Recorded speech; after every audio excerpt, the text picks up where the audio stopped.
Hello ចាសួស្តីពុកម៉ែបងប្អូននេះមកទៀតហើយបងប្អូនថ្ងៃនេះដែរនាងខ្ញុំបានទិញតសក់ស្រូវយើងមកធ្វើជ្រក់តសក់ស្រូវស្រួយបងប្អូនចាហើយរក្សាទុកបានយូរហ្នឹងហើយជ្រក់តសក់ស្រូវស្រួយនេះគឺធ្វើអត់ឲ្យវាលក្ខណៈគេហៅថាជូរជ្រេញនោះទេបងប្អូននេះនាងខ្ញុំត្រាំទឹកស្ករអំបិលមួយថ្ងៃសិនអញ្ចឹងសម្រាប់តសក់ស្រូវស្រួយរបស់នាងខ្ញុំគឺវានៅខៀវបែបនេះណាបងប្អូនចាអត់អាចឲ្យស្លោកបានទេហ្នឹងហើយអត់ឲ្យស្លោកទៅជាដូចតសក់ស្រូវជូរទេបងប្អូនចានាងខ្ញុំធ្វើឲ្យស្រួយគឺលក្ខណៈនៅខៀវបែបនេះចានៅខៀវបែបនេះអញ្ចឹងនាងខ្ញុំក៏ទើបតែនឹងដាំទឹកស្ករទឹកអំបិលស្ករត្រាំវាមួយថ្ងៃសិនគឺត្រឹមតែត្រាំបាញ់មិញទេអញ្ចឹងយើងកុំទុកឲ្យវាដល់គេហៅថាស្លោក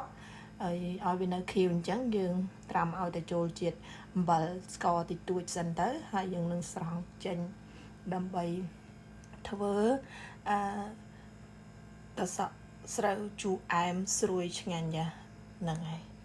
ហើយតសក់ស្រូវនេះនាងខ្ញុំហ៊ានធានាថាទុកបានយូរបងប្អូនចាទុកបានរាប់អាទិត្យចាហ្នឹងហើយចឹងម្ល៉េះហើយបើសិនជាបងប្អូនណាដែលគាត់ធ្លាប់សាកតសក់ស្រូវជ្រក់តសក់ស្រូវស្រួយរៀងគ្នាខ្ញុំហើយគាត់ដឹងហើយថាមានរសជាតិស្រួយឆ្ងាញ់ចាជ្រក់តសក់ស្រូវស្រួយហ្នឹងហើយតែតសក់ទូទៅភាគច្រើនបើគេធ្វើវាច្រើនតែស្លោកដូចតសក់ស្រូវជូរចឹងណាប៉ុន្តែសម្រាប់តសក់ស្រូវស្រួយរបស់នាងខ្ញុំនេះគឺរូបភាពវានៅខៀវបែបនេះចាតែស្រួយល្អបងប្អូនដែលនាងខ្ញុំធ្វើសាមុននាងខ្ញុំទុកបាន2អាទិត្យជាងបងប្អូន2-3អាទិត្យហ្នឹងហើយប៉ុន្តែឥឡូវអស់ហើយគឺមានមួយគាត់បានកំងថែមទៀតព្រោះគាត់ថារសជាតិឆ្ងាញ់ហើយស្រួយឆ្ងាញ់មែនតែនចា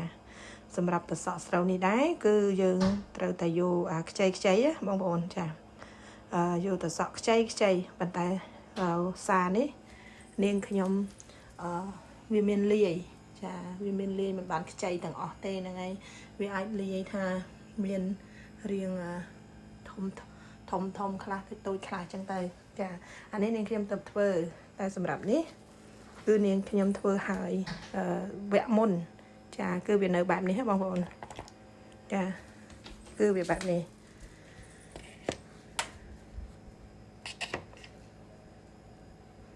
ចា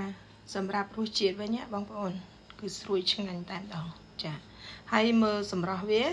គឺអត់ស្លោកដូចយើងជ្រក់ជូរលក្ខណៈជូរប្រៃទេចាអានេះរៀងលក្ខណៈជូរអែមតិចចាអត់ផ្អែមខ្លាំងប៉ុន្តែសម្រាប់រសជាតិគឺវាស្រួយមានជាតិតែម្ដងអញ្ចឹងណា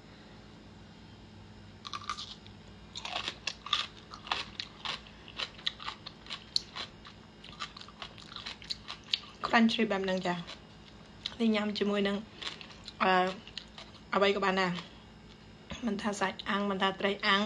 ឬក៏ញ៉ាំតេផ្លែនជាមួយនឹងបាយក៏ឆ្ងាញ់ចាស្រួយឆ្ងាញ់